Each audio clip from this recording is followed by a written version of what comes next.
오늘은 여러분의 고견을 떴습니다. 오늘 떡평은요, 제목이 중국 전략인데요. 중국의 대한민국 먹기 전략입니다. 우리가 중국에 대한 전략이 아니고요. 대한민국을 먹어치우자 이런 건데요. 일단 그대로 읽어드립니다. 중국 정부는 중국인이 자국 내 돈 자산을 빼가는 것을 최고의 처벌을 한다. 그런데 해외 부동산을 사는 자금은 오히려 대출을 지원한다. 중국 사람이 해외 부동산을 소유하면 이는 곧 중국 땅이라는 것이다. 이 전략은 전 세계를 점령한다. 특히 한국의 안산, 대림, 제주 전국의 땅과 부동산 소유로 대한민국을 점령하라. 중국인들 한국으로 침투시켜서 아이를 많이 낳아라. 투표권을 얻어 한국 정치를 잡아먹어 비중을 높여라. 대한민국 시장, 상가 등을 사들여 시장 경제를 잡아먹어 중국이 식민지를 만들자. 대한민국 여성들은 결혼 안 하고 아이도 안 낳는다. 인구 감소는 저절로 된다. 이 점은 중국 사람 유입으로 대한민국 민족 소멸시키고 중화인민공화국으로 만들게 될 것이다. 제주도와 섬들의 땅을 전부 사들여 중국 땅으로 만들어 바다 경계권 영해를 점령한다. 대한민국 사람들은 자신의 땅, 건물 등 모든 부동산 가치를 시중의 가격보다 2배, 3배씩 주면 중국 사람한테 팔아넘긴다. 중국 정부는 전쟁 없이 한국 땅 점령하는 대가로 투자하는 것이다. 중국인들이 사들인 한국 부동산은 수배로 올라가서 이득을 올리고 이 돈으로 부동산 투기한다. 한국의 부동산 시장을 점령하라. 이득을 올려 한국의 국부를 중국이 먹어치운다. 한국 내 중국인들 인구를 늘려 한국을 먹어치워 중국 땅으로 만든다. 지금 급속도로 진행 중이다. 대한민국 정치가들, 대한민국 국민들은 중국의 점령에 전혀 관심 없다. 국가와 민족의 소멸에는 관심이 없다. 그저 자기 자신만의 삶을 살아간다. 중국의 간첩들이 한국 땅에서 엄청 활동하고 있다. 대한민국 민족 정신 국가관이 있다면 이 내용을 널리 퍼뜨려 중국인들의 투기와 점령에 맞서 싸워야 한다. 대한민국 국민들 정신 차려라. 널리 퍼뜨려 경각심으로 강력한 국가적 대책을 세워 실행하라. 중국인들 투기 이득을 코인으로 재탁하여 다 빼간다. 중국인들 부동산, 땅, 아파트, 상가, 건물 소유 못하게 법을 만들어 시행하라. 한국 여성들 대한민국 미래 아이들을 낳아 잘 기를 수 있는 환경의 혜택을 마련하라. 중국인들이 부동산 인수할 때 수배의 돈으로 산다고 하면 한국인들은 자신의 이득을 위해 팔아넘긴다. 이는 국가와 민족을 팔아넘기는 반역이다. 대한민국 심각하다. 대한민국 심각하다. 대한민국 심각하다. 막 퍼나르자. 이런 내용인데, 이거 심각한 내용인데요. 이게 이건 너무 오바 아니냐 이렇게 생각하시는 분들 많은데 오바가 아닙니다. 이제 같은 자유민주주의를 공유하는 다른 나라들끼리도 이걸 경계하거든요. 예를 들어서 1985년 미국에서 일본을 잃어버린 20년으로 만들어버리는 중요한 회의를 합니다. 프라자 회의라는 건데요. 일본이 그 당시에 미국의 땅, 건물을 엄청 사들였어요. 근데 그때 일본이 돈을 무지하게 벌 때입니다. 앵화가 벌 때예요. 그래가지고선 처음에는 하와이 같은데 호텔 같은 거 사고 이랬는데 나중에는 미국의 상징적인 건물, 소니라든가 락커펠러 센터라든가 이렇게 미국의 아주 말하자면 자존심 같은 건물들을 다 사버려요.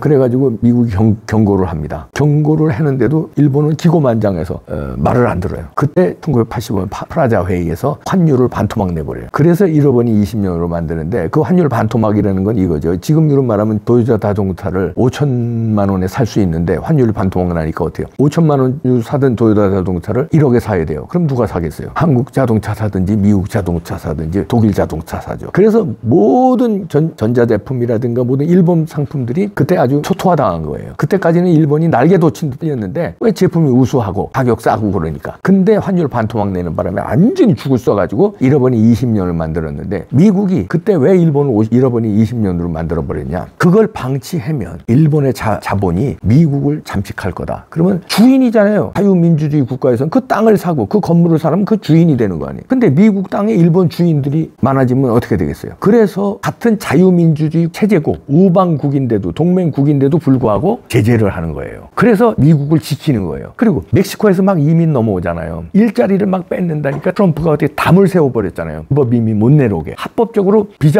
이민 비자 받아서 넘어오라는 거죠. 그냥은 안 된다고. 그냥 성 쌓듯이 쌓아버렸잖아요. 그렇게 땅을 지키고 그 나라를 지키고 국민들을 지키는 겁니다. 국가는 그거 해야 돼요. 근데 중국에 지금 제주도는 이미 상당 부분 점령했죠. 그 다음에 이 서해안 있잖아요. 안산이다. 여기 지적한 대로 인천이다. 이걸 넘어서서 섬 같은데 이거 엄청 사들였습니다. 지금. 그리고 유학생들 엄청 보내요. 그리고 간첩 활동 엄청 하고 있습니다. 중국 간첩. 왜냐면 중국은 국가에 돈이 많잖아요. 그 노를 엄청 간첩 활동하고 이러는데 그냥 무방비 상태예요. 저도 그래서 고소당했잖아요. 중국의 여간첩으로 의심된다고 얘기했다고 고소당했어요. 왜냐하면 돈이 많으니까. 로펌 사서 막 고소하는 거예요. 돈이 많으니까. 자, 이렇게 하는데 우리는 정부에서든 당에서든 이런 데 대책을 제대로 안 하고 있고 국민들도 이걸 잘 모르고 있다. 그런데 오늘 근데 미국은 그때 잃어버린 같은 자유민주주의 체제인데도 제재했잖아요. 근데 지금 우리 중국하고 같은 자유민주주의 체제도 아니에요. 저희 공산주의 체제예요. 호시탐탐 우리를 먹으려고 하는 거예요. 근데 일본은 그때 미국을 먹으려고 하는 게 아니에요. 동맹국이니까. 그럼에도 불구하고 차단을 했는데 우리는 자유민주주의 체계에서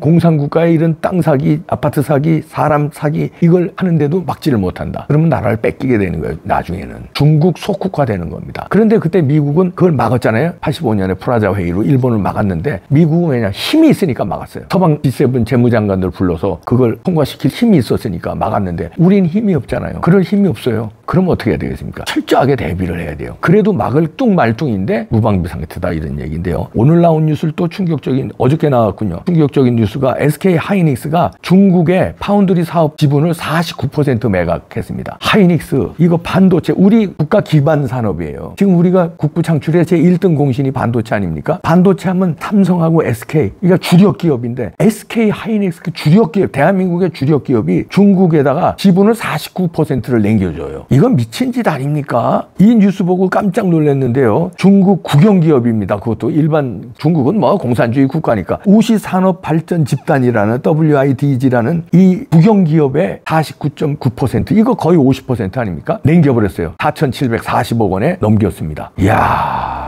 이게 충격적인데요. 이렇게 되면 이제 명분은 그거죠. 중국 이런 국영기업과 손잡고 중국 이제 중국의 소비자들을 공략한다는 건데 천만에요. SK 하이닉스는 우리의 기업이에요. 우리의 공장이고 여기에 절반이 중국 지분으로 넘어가는 거예요. 답답. 장사 좀 하겠다고 국가 기관 산업을 중국에 앵기는 꼴이 됩니다. 근데 SK 하이닉스는 우려도 있었잖아요. 그때 부정선거 할 때 여러 가지 전자개표기 이런데 화웨이 장비를 썼네, 중국 화웨이 장비를 썼네 안 썼네 이래가지고 문제도 있었고 그런데 이 SK가 왜 자꾸 중국하고 이렇게 밀접한 관계를 가지고 있을까요? 이 기업이 돈 버는 것도 중요하지만 국가의 기관 기업 정도 예를 들어서 삼성, 현대, SK, 한화 이런 기업들은요 철학이 있어야 될 거 아니에요. 애국심이 있어야 될 거 아니에요. 국가 대표 선수라는 태극마크를 단 사명감이 있어야 될 거 아닙니까? 그냥 돈벌이 되면은 지분 49.9% 지분 반을 그냥 남겨버려요. 야 이러면요 이제 미국하고 관계가 골치 아파지는 게 미국은 지금 반도체 파운드리 업체에 관련해서 지금 공급망 규제를 강화하고 있거든요. 미국이 중국에 대해서 견제를 하고 있습니다. 중국의 이 반도체에 대해서 견제를 하고 있는데 우리 동맹 기업인 한국 기업이 중국과 손잡고 중국에 팔아넘긴다? 미국은 중국을 견제하고 있는데 그럼 어떻게 되겠습니까? 미국이 이거 한국 못 믿겠다 이렇게 나오는 거 아니겠습니까? 왜 이런 일을 벌이는지 모르겠습니다. 미국은 지금 상무부가 중국의 반도체 규제를 지금 하고 있는데 앞으로 이제 지금 이 파운드리 여기에 대해서 미국과의 관계가 골치 아파질 것 같은데요. 이러면 다른 산업에도 영향을 미칩니다. 미국에서 이제 우리를 그래도